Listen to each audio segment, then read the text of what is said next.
Sorry, Snoopy. You can't go with us. Dogs aren't allowed on the school bus. Woof. What's up, folks? Today I'm going to be showing you guys how to make a envelope or mail carrier and a key hook. So tools needed to get this done is some finishing nails. Nothing spectacular, nothing crazy. Hammer, some hooks, some wood stain. You may not need this. This is just to make it look good. You'll see.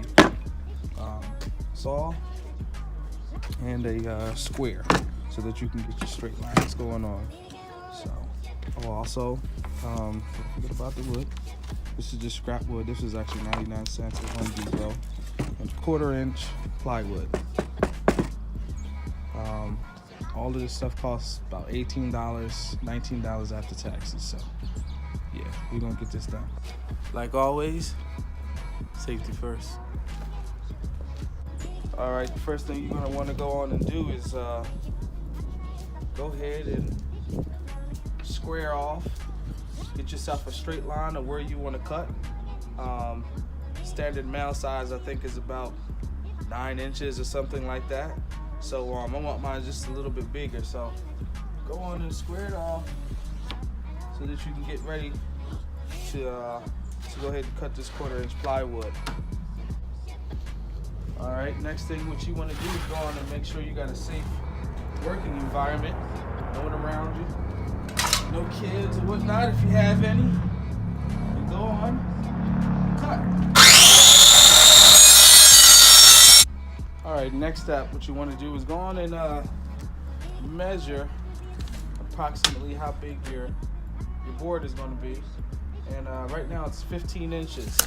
So next step, what I'm going to do is take my scrap wood here, and I want a small gap about 1.5 inches on each side of this, just for styling purposes, nothing specific.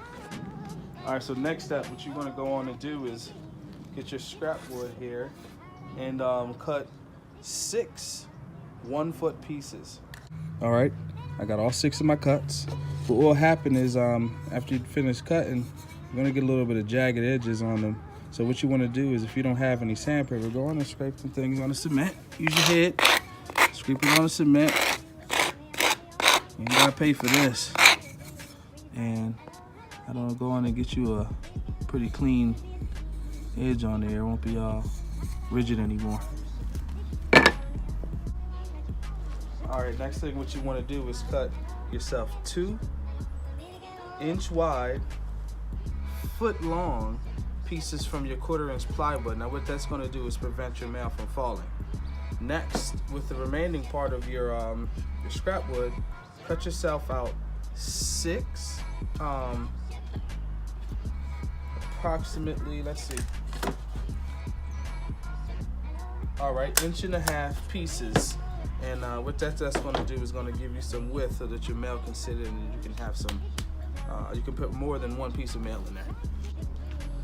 All right, so I made all my cuts.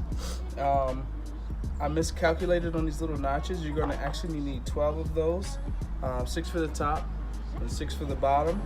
And here's for what's going to hold our mail. So just to kind of give you guys a kind of rough draft of what's going to happen once we tack everything in place, it's going to quite look like this. This here is going to go on the bottom. It's going to hold our mail. All right, let's see if I can get that to stay. All right, and these parts will go over these notches like so. Just like that. All right, I done went and put all the pieces together. I ain't tack everything yet. It's still kind of loose on there, but this is what your finished project is going to kind of look like. So,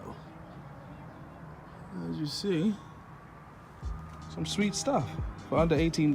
Can't beat that. The hooks were like $8, and actually there's an extra 4 I can do something with. But just little house projects, little simple things that I just like to do. All right, so I'm gonna go ahead and tack this stuff up together. It's actually getting kind of dark right now, so I'm probably gonna go ahead and finish staining this tomorrow, and I'll get back to you guys about that. All right, so I said I was gonna do this tomorrow, but I'm just kind of excited to kind of finish it today, or tonight more or less. So this is kind of where we are. I've done tacked everything. Everything is on there nice and tight. I spaced everything, and this is kind of where we at right this moment. The stain is going to kind of bring this out, and I like to draw, so I might draw something up here. I might put a scripture here or something like that to, just some kind of daily, inspiration or whatever. But right now, this is exactly where we're at. I'm going to go ahead and use the stain. This is the stain that I bought. Like I said, it was $4, I think it was. $4.53 to be exact. Sorry, Snoopy. And it says, what is it? English chestnut. So it's kind of give a, nice kind of stain to it. And it kind of matches with everything. This is what I kind of was going with. So it's something that's quite neutral. So I'm gonna go ahead and start staining. All right, now the stain that it shook up pretty well. This stuff is very strong. Make sure you're in a well-ventilated area. I'm in my garage with the door cracked, and yeah, so that's gonna help me out a bit. I also have a mask that I'm gonna be wearing on my face. So after you just shook it up some, go ahead and pry it open. Any paintbrush also will do. It'll get the job done. All right. So I mean, it's just quite simple. Just go on and get your brush and follow the same position as the grain of the wood is, and just go on and paint. No rushing. Take your time while you're doing it.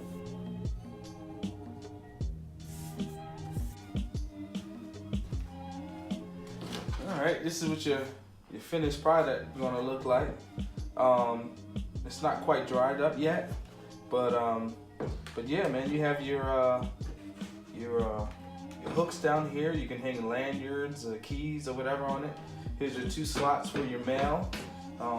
Yeah. All right, what your finished project is gonna look like.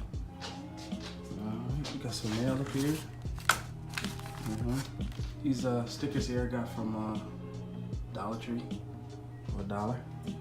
Grateful on the bottom, so some daily motivation. Also these little leaves. Like I said, just a little style. Keys hanging up on there nicely. There you go. Nice, simple, and under $20.